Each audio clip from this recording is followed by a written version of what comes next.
92문. 성례란 무엇입니까? 답. 성례란 그리스도께서 세운 거룩한 예식으로서 지각할 수 있는 표지에 의해서 그리스도와 새 언약의 유익들이 성례에서 신자들에게 나타나고 인쳐지며 적용됩니다. 93문. 신약의 성례들은 무엇입니까? 답. 신약의 성례들은 세례와 주의 성찬입니다. 해설입니다. 성례는 보이는 말씀입니다. 그래서 성례도 하나님의 말씀처럼 전하는 내용이 있습니다. 앞서 살펴본 것처럼 그리스도와 새 언약의 유익들이 성례를 통하여 나타납니다. 성례를 올바로 받는 자들은 성례가 나타나는 바를 하나님의 말씀에 비추어 올바로 아는 자들이지 성례의 외적 모습에 빠져드는 자들이 아닙니다.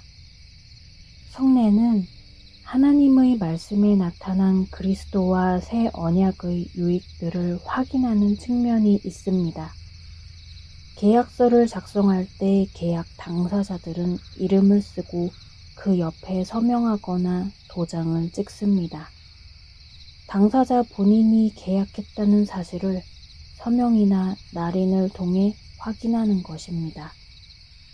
하나님께서 다윗을 이스라엘의 왕으로 임명하실 때 사무엘을 통하여 기름을 붓게 하셨는데 이는 기름을 부음으로써 다윗이 이스라엘의 왕이 되었음을 인치고 확인하는 것이었습니다.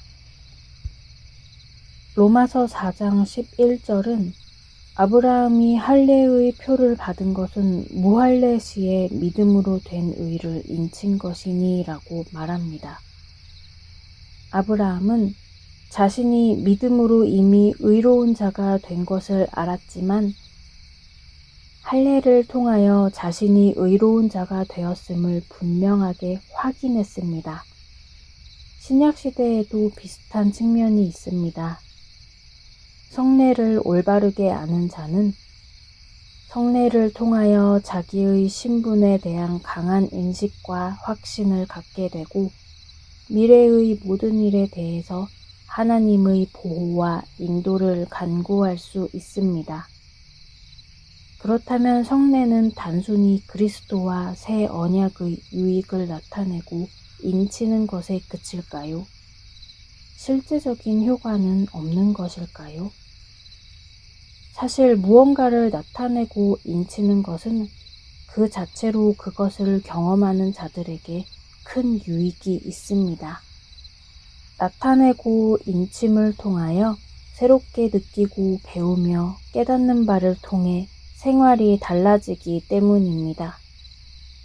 실제로 성령님께서는 성례의 참여자들에게 그리스도와 새 언약의 유익들을 나타내고 인치며 은혜를 주실 뿐만 아니라 그리스도와 새 언약의 유익들을 적용하기도 하십니다.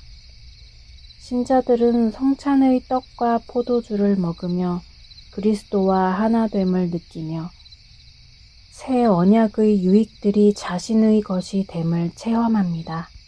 성령 하나님께서는 그리스도께서 획득하신 구속의 유익을 신자들에게 성례를 통하여 효력 있게 적용하시는 것입니다. 구약시대의 성례는 각종 제사와 할례, 유월절 등으로서 신약시대보다 더 많고 더 화려하고 더 자극적이었습니다. 혹시 예전에 닭, 개, 돼지, 소 등을 잡아본 적이 있습니까? 저는 직접 잡아본 적은 없고 잡는 것을 여러 번 보기는 했습니다. 86 아시안게임과 88 올림픽이 열리기 전 서울의 재래시장에서는 닭을 직접 잡아주었습니다. 손님들이 닭장에서 원하는 닭을 지목하면 주인은 그 닭을 붙잡아 시퍼런 칼로 목을 쳐 죽였습니다. 닭은 소리를 지르며 저항을 해보지만 칼이 목을 치면 얼마 지나지 않아 축 늘어져 버립니다.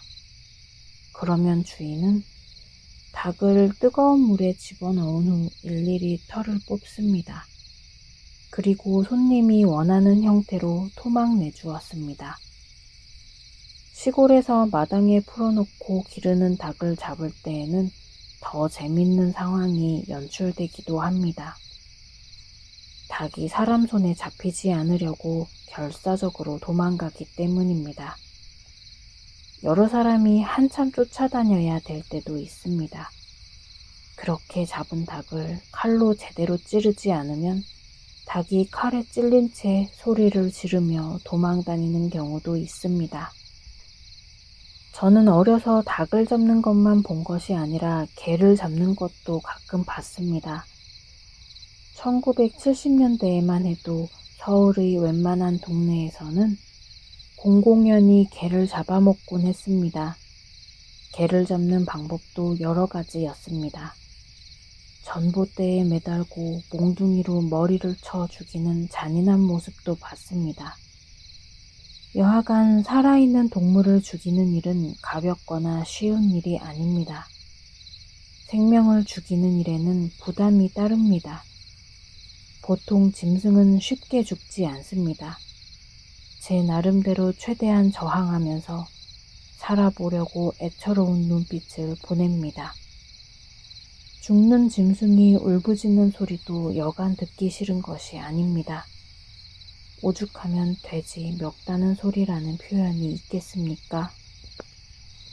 또한 짐승이 칼에 찔린 후에 바로 죽는다고 생각하면 오산입니다. 대부분 짐승은 마지막 숨이 끊어질 때까지 발버둥을 칩니다. 최후까지 살아보겠다는 몸부림입니다. 허공을 치는 발이 없이 떨어질 때에야 그 짐승이 확실하게 죽은 것을 알 수 있습니다. 짐승의 죽음은 피비린내로도 확인할 수 있습니다. 짐승을 찔러 죽이면 반드시 피를 보게 됩니다. 뜨겁고 시뻘건 피가 맥박에 맞춰 뿜어져 나와 흥건히 흘러내립니다. 비위가 약한 저는 군대를 가서야 고기를 먹기 시작했는데 어려서 짐승을 잡는 장면들을 본 것도 하나의 원인이었습니다. 고기를 먹으려면 죽어가는 짐승의 모습이 어른거려 먹을 수가 없었던 것입니다. 구약시대의 하나님께서는 이처럼 짐승을 죽여 바치는 제사를 포함한 자극적인 성례를 통해 이스라엘 백성을 가르치셨습니다. 이들은 제사를 드리거나 각종 절기를 지킬 때마다 비싼 짐승을 죽여야 하는 경제적 부담을 안고 생명체가 죽어가는 것을 보며 역한 피냄새를 맡아야 했습니다. 사람의 죄책과 오염을 도려내는 것을 상징하는 할례는 태어난 지 8일 된 아이의 생식기 표피를 도려내는 것이었습니다. 할례 역시 살이 잘리며 피가 흐르고 고통으로 우는 아이를 보아야 하는 간단치 않은 의식이었습니다. 신약시대의 성례인 세례와 성찬보다 구약시대의 제사와 할례는 훨씬 공감각적이고 자극적이었던 것입니다. 내가 주를 바라오니 성실과 정직으로 나를 보호하소서.